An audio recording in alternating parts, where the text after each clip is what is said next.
And this had an dick with the heart. In a way, it was to speak. I am speaking to you from my heart. I'm speaking to you from the very center and core of my being. Maybe you will see petroglyphs or even birch bark scrolls where there's a figure and there'll be a heart in the middle of this figure with a line radiating out of it. It comes to you from the very core of my being. Now, something I learned is that I don't think our language is binary. I think it's quantum. I think there were a number of teachings assigned to one word, and each of these teachings can be appropriate for a particular circumstance or event. So for me, all of these etymologies are true. I hope in the end I'll be able to prove that this is a very strategic effort on behalf of our ancestors to pass down a number of teachings using words. So, debwe, to speak from the heart. That's a verb. The rest of the words we'll talk about tonight. They'll be presented as nouns, but they're really verbs. They're something you do. They're a way you act. They're a way you relate. They're a way you be relative. Debwe, I'm speaking the truth. Here he is speaking the truth. Now, when Basil Johnson, the late Basil Johnson, the Anishinaabe linguist, came to the University of Minnesota and he gave a talk. And in there, he was speaking about this grandfather teaching. And for him, Debwe was Deb. To a certain extent, you can't surpass, you can't go beyond in way, was to speak. So, for example, someone says, needs to go get Deb was Nyang. I've eaten enough. I can't eat anymore. I'm full. I can't go past that point. David said, that's enough. That's all I'll need. That's more than sufficient. And he told and he described this word with a story. For him, he talked about this community that was remote. It was a fly-in community, and it was isolated, yet it was insulated. It was isolated because there were no roads that led there. You had to fly in. He said in the winter, maybe you could dog sled or snowmobile in, but usually you would have to fly in and land in the lake. So because it was isolated, it was insulated.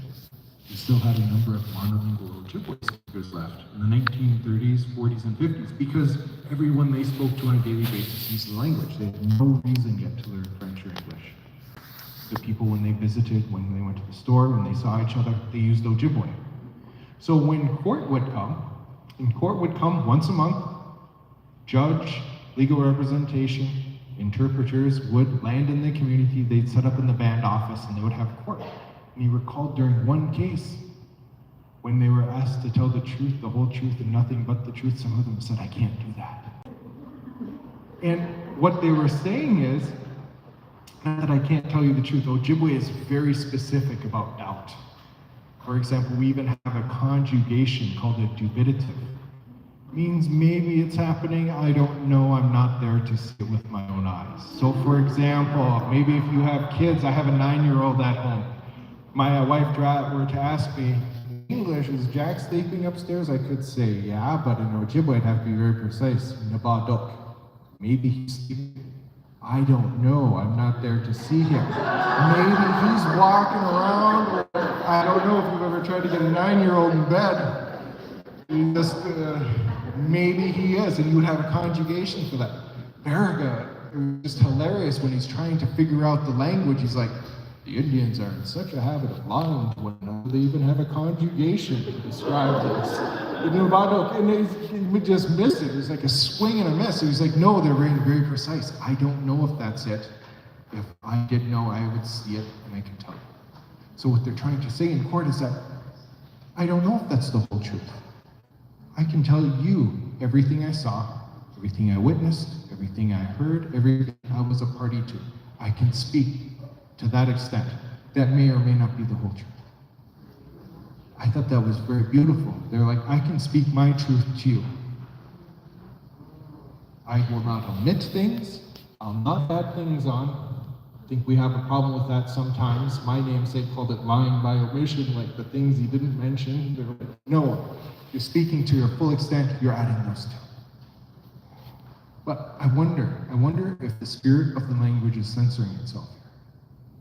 I wonder if it's actually saying, I can't define something eternal to you. If we look at truth the same way that Buddha, that Jesus, that Lao Tzu looked at truth, it's something eternal. always been that way. It doesn't have a beginning nor an end. Wonder if the language is saying, if you're using words which are the sounds of your thoughts, those have a beginning and an end. Those can't define something eternal. You're using the wrong tool for the job. As simple as that. Don't use a hammer for a screwdriver's job. This is something that has to be lived, has to be experienced. And I asked myself, well, how did they seek it out? That's when I began examining the spirituality and the ceremony of our ancestors. One of the most ancient ceremonies I found, it's called the Vision Quest, the Gita Goshen one. I'm guessing many of you in here have heard of this, a Vision Quest. I found an account that was written down in 1904. It came from Thunder Bay. The fellow who wrote it down was actually the first indigenous man to receive a PhD in anthropology from Columbia University. His name was William Jones. He was a Meskwaki speaker, a Fox Indian. But Meskwaki is a sister language to Ojibwe. He had learned the Ojibwe language and had gone on field work with people where he wrote down words using a pencil and paper and had come up with 2 volumes of words that are probably like this. He did 3 sets of all of our sacred stories and then other stories. They're remarkably well written. And when he wrote this down in 1904, one of the chiefs, Gagye Benesipa, the late Chief John Benesi, when he told him this, he was already an old man. So this must have taken place in the 1830s, 1840s. He recalled being woken up one morning. He lived in a Waganogan, in a domed bark lodge. Noose, he said, woke me up. He used that old word for my father. Noose wakes him up by the fire. And this little boy wakes up, maybe 7 or 8. And he looks and he sees that Noose, my father, has 2 birch bark dishes. One of these birch bark dishes has mijim in it, food. Weos, venison, manoma, wild rice, mandamin, corn, minan berries, and the other has a small chunk of kakanje, charcoal. Now this boy knows at this moment he's being presented a choice. And there's an incredibly important spiritual teaching. No one can make you have a spiritual experience. No one can have this experience for you. If he chooses to do this ceremony, it has to be his choice. And he realizes grandma and grandpa can't do this for me. My cousins or my brothers can't do this for me. This has to be my experience. So if you were to choose the food that morning, he wouldn't have been reprimanded, chewed out, or grounded. It might not be his time, but he chose their kakanje, and the old man picked up the charred piece of wood and akadeke, blackened his face with it, made several marks. For the next 4 days, and 3 nights he went without food. He went without water in isolation on a mountain. For me, this is always the Matrix scene where Neo and Morpheus are seeing each other, and yes, I don't know when I was teaching in the inner city of Minneapolis if I would take an 8-year-old child and put him on a mountain by himself for a year, 4 days, and 3 nights. But this boy had been getting ready for this all of his life. He had watched, he knew how to survive. And at the end of that first day, I don't know if anyone here has ever had to fast for either medical or spiritual reasons. Everything past day 1 without water, I think, gets very uncomfortable. I say this during every talk. I always remind myself, I made the promise that if I could drink water, and it was there, I would drink it. When you go without, every drop becomes precious. So as the sun is setting, at the end of this boy's first day of fasting, he's hungry, he's thirsty, he's tired, he's alone, maybe for the first time in his life, and the sun is going down. What do you think's going on in his head? Where would I get water right now? I am so thirsty. How would I get food? How am I going to stay warm tonight? And he realizes something important. What happens to a human being without food, water, clothing, or shelter? You will die. You will die. You will die without those basic core human needs being met. For the rest of his life, if he meets someone without these basic needs being met, he will feel a genuine and authentic empathy for them. I too have faced hunger, thirst, and loneliness. If I can, I will help you. When we're asked, why did our ancestors help those people who would ultimately end up colonizing and settling Mikanako, Menacing, Turtle Island? When they desperately needed help. If they didn't have it, they would not have survived. Why did they help them? It wasn't even a question. This is how you are supposed to treat your relatives. If they are in need, it's embedded in my spirituality. It's embedded in my ceremony.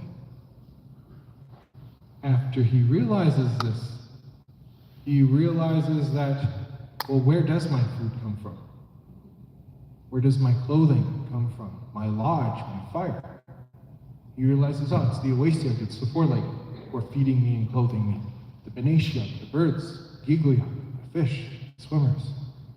It's the Mushkaki. I love that name in Ojibwe for medicine. Mushkaki, it's the strength of the earth, and it has in it mushk, just strength, strong. Ki, from the Aki, the earth. When we need to be healed, when we need to be nourished, we seek out the strength of the earth. The Mintibu, the trees, they're giving us fire. They're giving us a lodge. They're giving us the very oxygen we need to breathe. And the Nibi, the water. That sacred water is giving life to all of it. At this point, he realizes, I have a relationship with all of these beings. It is that relationship that makes us relatives. It's not just a simple DNA. It is connection. It is relationship. So when you use that word, hello, all of my relatives, you're addressing all of them. The stones, the trees, the water, the medicines, the animals, the birds and fish. And now he begins to learn our next grandfather teaching. Dabaseng Dezoin, humility. And that word, Dabaseng Dezo, it's literally, I think, lowly of myself. Dabas is low, Ain is to think, and Dezo is of oneself. I think lowly of myself. I know that sounds like low self-esteem. In English, what he's actually saying is, I am more important than the relatives who give me life. In fact, I cannot live without you. You may do just fine without me. I cannot survive without you. I do not exalt myself above my relatives. I am all of my relatives. All my relatives are me. And Nigagun Simanakani. One of the teachings there for that word Anishinaabe, it has an Anisha, for nothing, and Abe, the being, the one who is nothing without his or her relatives, the one who is nothing without the spirit, without the Creator. Nigaming, Anishinaabe is the one who's humble before the Creator. Its humility is embedded in that very word for human being. And that kind of humility brings with it respect, Menachiyakduin. When you look this up in the dictionary, it'll see to go easy on someone, to use someone sparingly. The moment this boy realizes that in order for me to have food and clothing, I will have to harvest animals, I will have to hunt, I will have to fish, I will have to trap. In order for me to heal myself and feed myself, I will have to harvest medicines, plants, I will have to grow. The moment we harvest them, the moment we hunt them, they're no longer alive, are they? He uses them. He takes only what he needs to feed, clothe, heal, and shelter himself. And he leaves the rest behind. In Mikanako, in Turtle Island, or Turtle Mountain, we were a buffalo people on the plains of North Dakota. The buffalo fed us, clothed us, sheltered us, gave us a myriad of tools. For them, they understood that it'd be catastrophically stupid to go out and hunt all of the buffalo. They took only what they needed. They took enough to feed, clothe, and shelter themselves and left the rest behind. That's why when people will arrive on the plains, they'll see herds 50 to 60 million strong of buffalo. Buffalo as far as the eye can see. In the buffalo, we're going easy on us. This part here, this idi, it's reciprocal. It means they do it to one another. From an Anishinaabe perspective, it was the buffalo, it was the Wawashkeshi, the deer, the moose, Omashbuz, the elk, who were taking it easy on us. They were the ones walking in front of our guns or bows and arrows. They were the fur-bearing mammals who went into the traps, the fish who swam into the nets, saying that if we do not take care of Anishinaabe, Anishinaabe will die. the human being will die. We will go easy on them. We will acknowledge the sanctity, the sacredness of their life. Because they love us. This word, Saki Tuin, is to love. Earlier when I just spoke of truth, I was saying, I don't think the language tries to define the eternal. I think it tries to describe it. This is a friend of mine's name. Sakachue. Zog, it's to emerge. Ajiu is the mountain. So this could mean, there's a mountain, someone's climbing to the top of it. When they reach the summit, they come into view. But really what this teaching is, and I think this video is so cool, it'll probably come in better today. This is exactly what this child will see at the end of his first night of fasting. I've had a chance to stand here. It's at Anamiki Wachui, at Thunderbird Mountain, at Mount McKay. There he is looking at Wainabosho, and then we saw Sagachue. The person coming from behind the mountain is Gimashomasanon. It's our grandfather, it's the sun. When it's been so dark, Bidaban, as dawn is approaching, you can hear the birds singing, the atmosphere changes. This boy who must have been scared, you're a little child out on your own all night by yourself, as the sun is rising up, he sees the sunshine on who?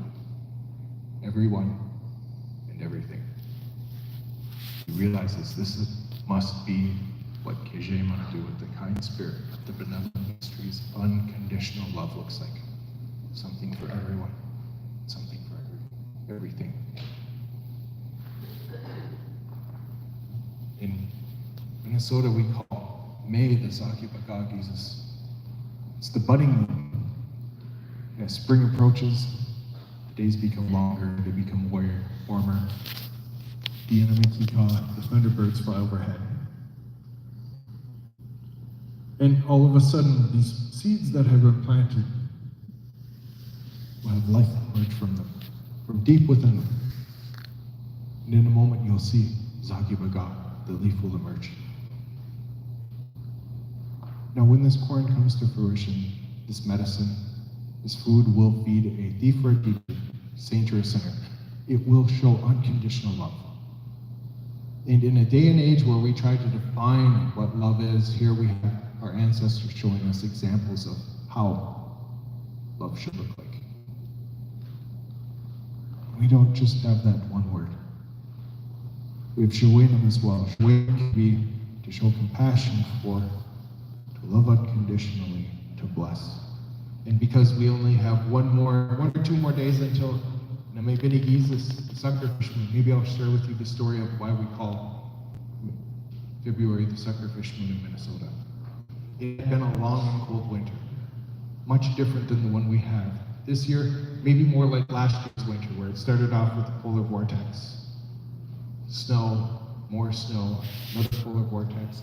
And by February, the animals had stopped moving around. When it gets that cold, they will burrow in for a month. They will get past the cold snap, and then they'll start moving around. By this time, our food stores had become exhausted. People were getting buck-a-day hungry. Starvation was haunting them. They'd become thin. Their skin became gray. And they did what they were instructed to do. They asked for help. They used a sema, they used ceremony and asked for help. And it said there's a man who has a vision where Nameben, the suckerfish, approaches him in his dream and tells him, if you set your nets underneath the ice, we will swim into it. He wakes up, he relates this to his relatives. They do this at once. There's a network of holes that they'll drill. They'll feed the net through each one of them. And when it gets that cold, most fish will swim to the bottom of lakes or rivers. At this time, the bottom dwellers will go towards the ice. And it was Nameben who looked at human beings and had pity, compassion to us, telling them, if I do not feed you, you will die. They showed us unconditional love with their lives. They blessed us with life. Shawena. It's really what that word means. That's why you hear this at the end of ceremony. Shawena Mishanal. Shawena Mishanal. Shawena Mishanal. Shawena Mishanal. Please bless. Please have compassion for him. Please love all of us unconditionally. I am all of my relatives, and all of my relatives are me. The traditional approach to spirituality was if I truly believed in something, if I truly wanted something, I would want the same thing for my relative that I would ask for myself. In this case, I'm not just saying, bless those people I love, bless my clan, bless my tribe, bless all of us. If you have someone, you feel these deep emotions for, to be able to say, I love you to them, Gizagi'en and Gishuenaman would be two ways to say I love you. I say Gishuenaman to my son every day. When I have a chance to drop him off at school, I'm really grateful for this. And I always share this with people already. He was really in second grade, but by third grade, I have to tell him Gigawabman, because we don't really have a word for goodbye. In Minnesota, we say, I'll see you later, Gigawabman, Gishuenaman. And he says it to me, Gigawabman, Gishuenaman, but I have to talk to him before he opens up the door to go up to school, because if he has the door open, people will hear him. And it's like, Dad, you have to say it now. You have to turn down the music and speak to me before I get out of the car. After that, yeah, I'm gonna keep it to yourself. No, not in third grade. So there was someone, and just a pleasant reminder, Sakit Tizo. Sakit Tizo means to love oneself. A pleasant reminder that if we are all of our relatives and all of our relatives are us, we deserve the same love that we give to our relatives. It is not self-centered. It's not egocentric. It's a reminder to be kind to ourselves, especially in those moments and times when we say things that are so harsh to ourselves that we probably would never utter to someone we dislike. A reminder, Sakit Tizo.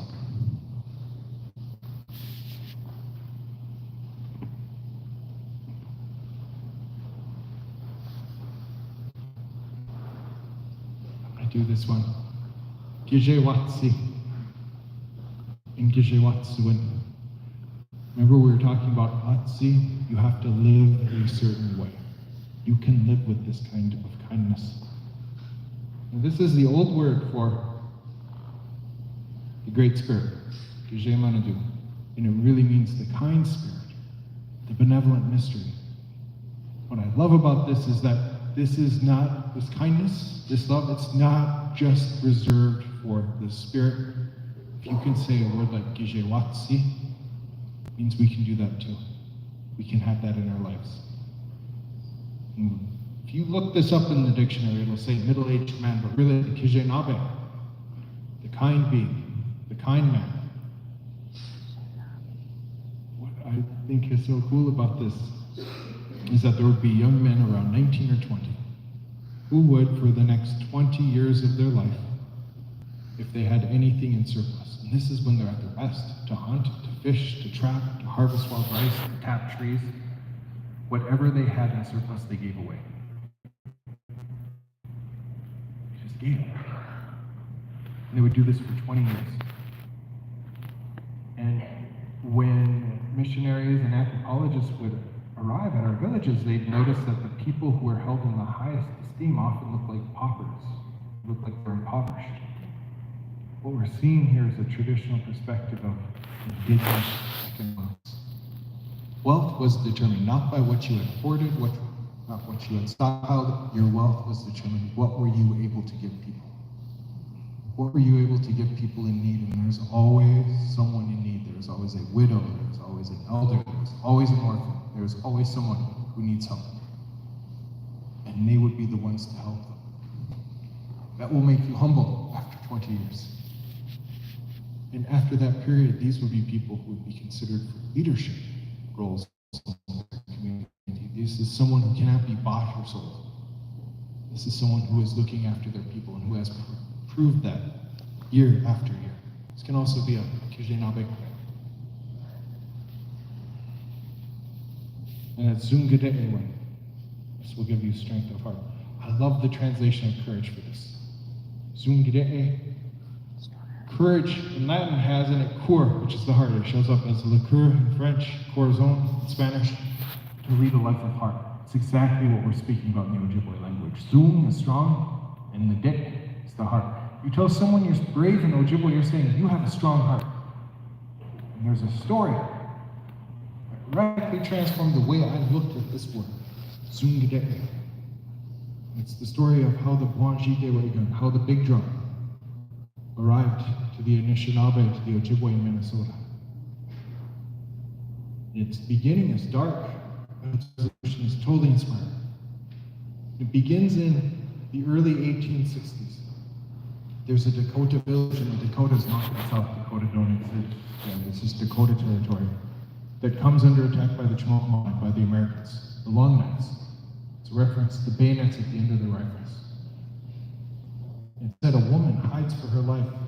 In some accounts of the story, her sons are all killed in the very opening of the battle. So she's lost all of her children. She's hiding for her life in a nearby swamp in a pond. She's remaining completely submerged underwater. She's breathing through a hollow reed, because if she's found, she'll be killed as well. The soldiers aren't there to take prisoners, they're there to annihilate the village. She hides for her life underwater, the threat of death, for 3 to 4 days. And while she's hiding, she has a vision where Wakantanka, where the Great Spirit, the Great Mystery, tells her the Spirit is very disappointed in how human beings are living. You look at that period of our history, in the 1860s, the Civil Wars just ended. The wars for the Great Plains are raging. And the Dakota aren't just fighting the Americans, they're also fighting the Ojibwe. And this is a war that's been going on for 100, maybe 200 winters. She's told that if the Dakota were to bring a drum to the Ojibwe, it would bring peace to both of their nations. She's able to mystically escape. In some accounts, she's able to even go in the soldiers' barracks and eat food. They can't see her. Casually walks to the nearest Dakota village. She relates her vision, and they begin creating this drum, the Bwanji Dewe'igan, the big drum. And when they bring this drum to the original Midewalkum, the original Mystic Lake, maybe you know that casino in Minnesota, in Shakopee, was one of the first casinos that was there. It was called Mystic Lake. It was from the name for Lake Mille Lacs, where they had inhabited. But now Ojibways were there. And when they brought that drum to Lake Mille Lacs, both of these people had brought the worst that war has to offer to each other for hundreds of years. Pain, terror, rage, hatred, bereavement, harm, generation after generation. They were able to sit at this drum. When they played it, they heard it. That sound, it was the sound of both of their hearts beating as one. When you look at what this word means in Ojibwe, Dewe'igan, it has in it de, which is the heart, we, which is the sound, the voice, and igan. It's the tool, it's the implement, it's the instrument that makes the sound of the heart. These people who had done the very worst to one another, they had killed each other's relatives on both sides, said, at this moment, I will never raise my hand to you again. My children will not inherit war from me the way I inherited war from my parents, my grandparents, my great-grandparents. I always found that Zungideke, when at this point, it's not, I am unafraid to go and fight Dakotas. That's not what strength of heart is. That's not what courage is. It is, I am totally unafraid to treat Dakotas as relatives. And nothing will change that. Now these drums, they're going to start playing them again in February. They're played every spring, they're played every fall. They've moved to different communities in acknowledgement of this original agreement, of this original Indigenous treaty. And I needed their example, because there was a great deal of hatred, a great deal of animosity. It can't be understated between both of these nations. You see this with other nations in the world. And for me, this kind of strength of heart wasn't just how to love one's enemies, as it shows up in Buddhism or Christianity. This was, how can reconciliation work? At a time when it's very easy to be cynical about reconciliation.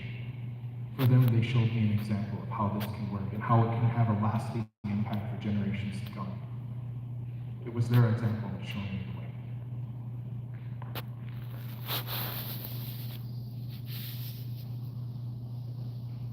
They'll often call people who look after those drums Ogitchadon, and Ogitchadon. Warriors. And at one point, the warriors were the ones who were fighting on each side. Now the warriors were the ones who were rebuilding their societies after war. For them, the war type was healing. How can I heal the members in our community? And when we talk about Zungadege, we talk about being kind. Here are people who, I use these words in my pipe ceremony, who at the drum, with the miguanuk, with the feathers, the opaganak, with the pipes, the asema, with the tobaccos, are able to look in each of the directions and for all of their relatives, ask for them what they would ask for themselves. Well-being, peace that comes from being in balance, good health. That my thoughts and my emotions are in balance so that I may know true joy and that I walk along the path of life in a good way. And they're not just praying for the relatives that they love, their children, their nieces, their nephews, their grandparents. They're praying for everyone, people who may be involved in terrible activities, may be involved in trafficking, may be involved in violence, may be involved in things that destroy our community, and saying, I cannot make you rich. But if you did have peace that came from it being in balance, if you had good health, if your thoughts and your emotions were in balance and you knew true joy and you're walking along the path of life in a good way, you would not be doing these things. I can ask on your behalf that you have that kind of peace that I have. That takes true strength of heart. We can see that in Yogi Chida's example. I would ask for you, same thing I ask for myself. We can see quietness, virtue, righteousness, honesty. I wonder if some of you are saying, earlier I spoke of truth and now we have honesty. For me, the definition of this word is how it morphologically breaks down is guac, which is right, proper, straight, correct, and atsi, which is to live. I'm living properly, I'm living correctly. And I think everyone in here has at one point in your life someone who tells you to act a certain way, dress a certain way, do a particular ceremony, speak a certain way, and then you see them doing something completely different on a Friday or Saturday night out on the town. This is contradiction, it's hypocrisy, it's going against what you say. And it's realizing that, if I'm honest, my words are in alignment with my actions. I do not just talk the talk, I walk the walk. And what I do is in alignment with what I say. It's honesty. For them, it's being authentic. It's saying, I don't need to tell you the truth. Don't listen to my words. Observe how I live my life. The truth will always come out. It always does. You can see this kind of, when I started looking at antonyms,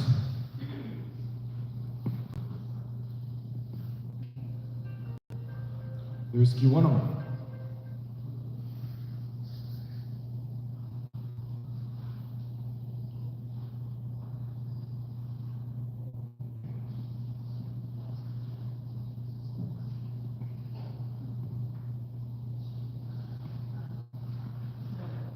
Oh, there it is. All right. Yeah, and that concludes our program. I'll let you have 1 minute. When we look at an antonym, wow, right, proper, correct, and in alignment. Its antonym is Kiwan, which is in disorder, out of balance. If you say someone is lying, but they're not being honest, if they're lying, it's Kiwanamo. That mo is to speak, Kiwan is in disorder. You are sowing disorder with your words. I think the United States, we can see with the political system, a lot of people who are not speaking from their heart, maybe deceiving with their words. You can see it all over. And I think there's a psychological insight here. I think what they're saying is, both if you do not tell the truth, the sacred gift we've been given of language, then you will create disorder in your community. I also think they're asking, who lies? For what reason are they lying? This is someone who has disorder in their lives. This is someone who is seeking to get over, to deceive, for their own benefit.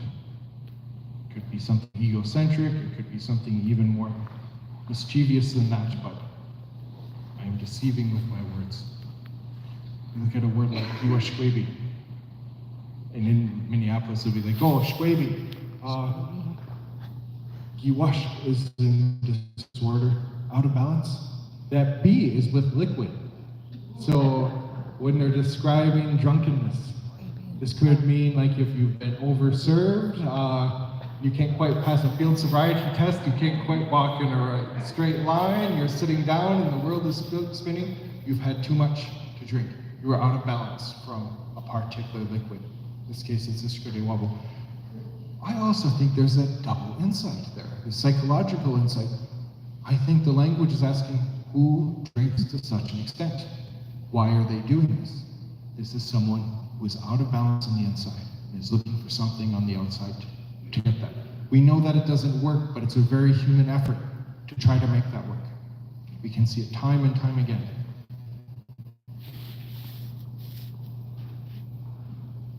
I know we have different perspectives of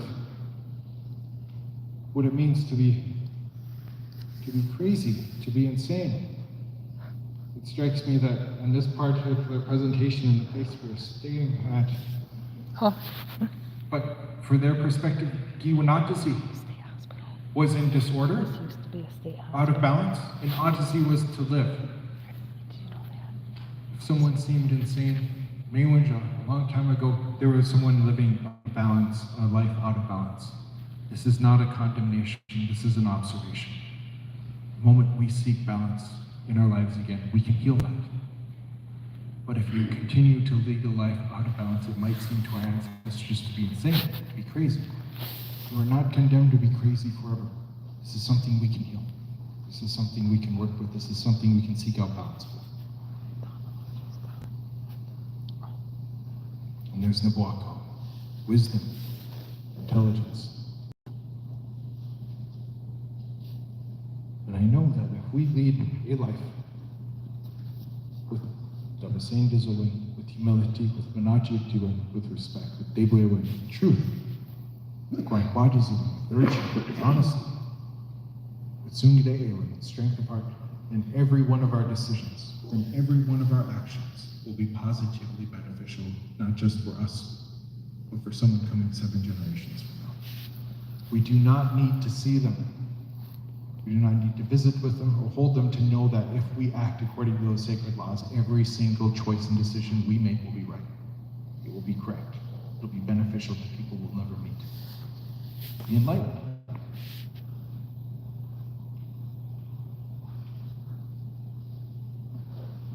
I love to share this with people because Anishinaabe aren't the only people who knew they would have ancestors who are coming. Here are 2 examples.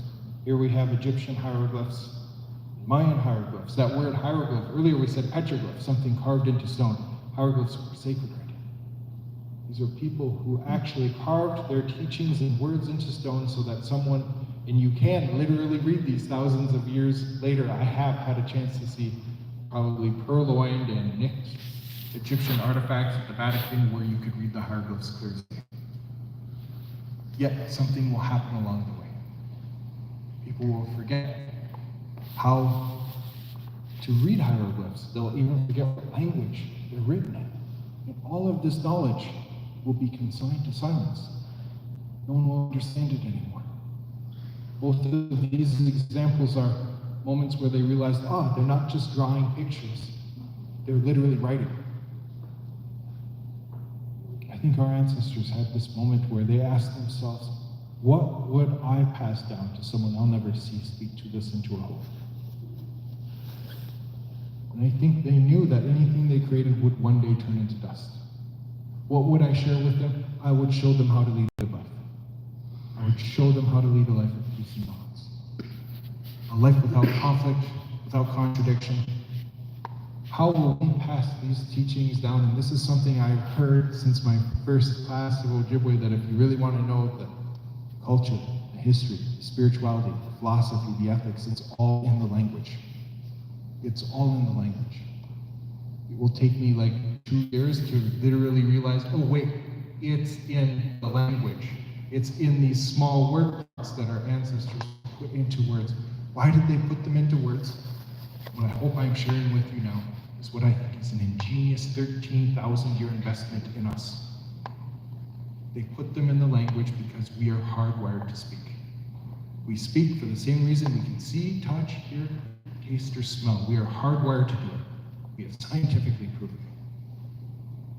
We will put the teachings in the most logical place. People will look for the answers in the words that they speak.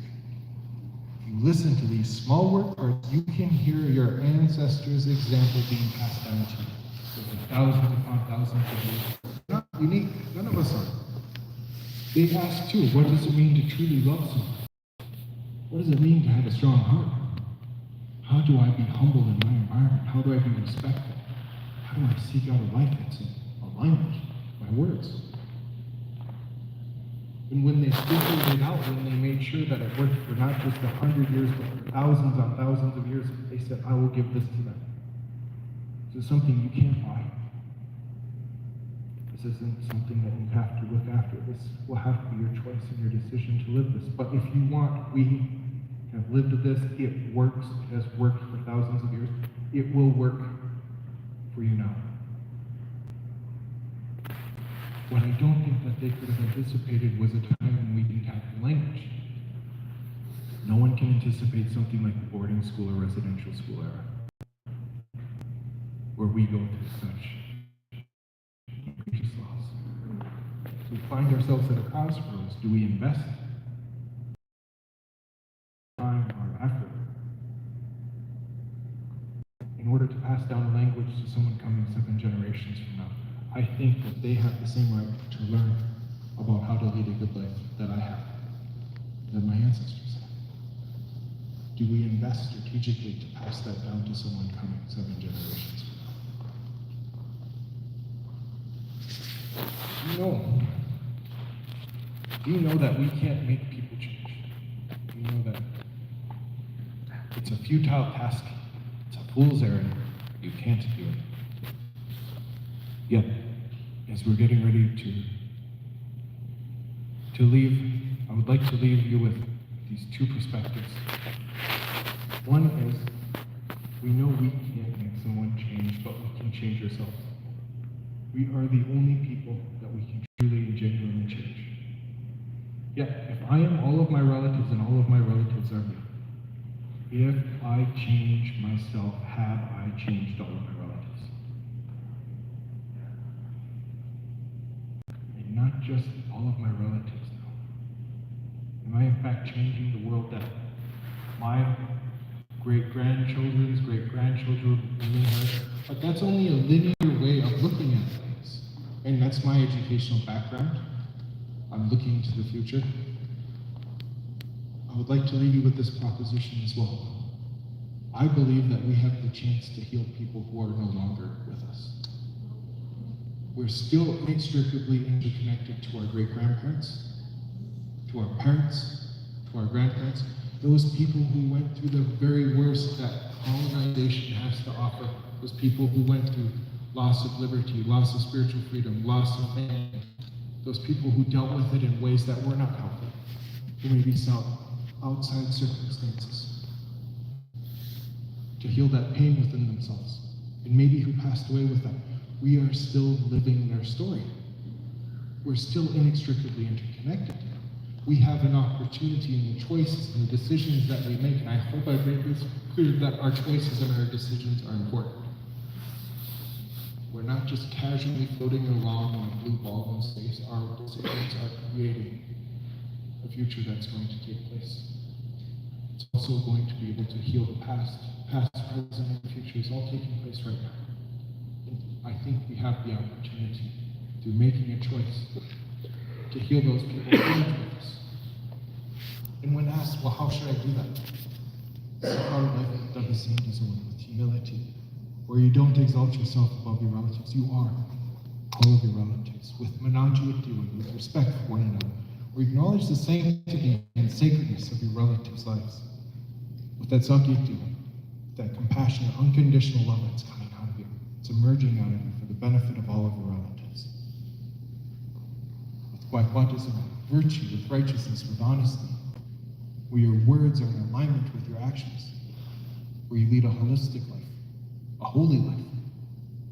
Dave Wayward, you're speaking the truth from your heart, very central and core every day. When you're living with Zungadege, when the strength of heart can make those difficult decisions, and we will all have to likely face difficult decisions at one time or another, to have the enlightenment, the knowledge, the wisdom, to act in a way that is positively beneficial for your relatives, past, present, and future. You'll truly lead a good life. Truly have enough months. Make sure this is a downloadable. I'd like to give this to you all tonight. You can go to my website and download this. You can print it anywhere you see fit. Share it with your relatives, your friends. You can find my website here at jamesbookrich.com. You know, it's only fitting to end this in a traditional way. To take a moment and say, Miigwech, and down. Thank you so much for listening. It is a privilege and a pleasure to be here with all of you. I really want to thank the Weidong Nation for the invitation to speak in this beautiful environment, and to the committee that invited me to come here. It is a pleasure, it's a privilege, and it's very humbling. Thank you all so much.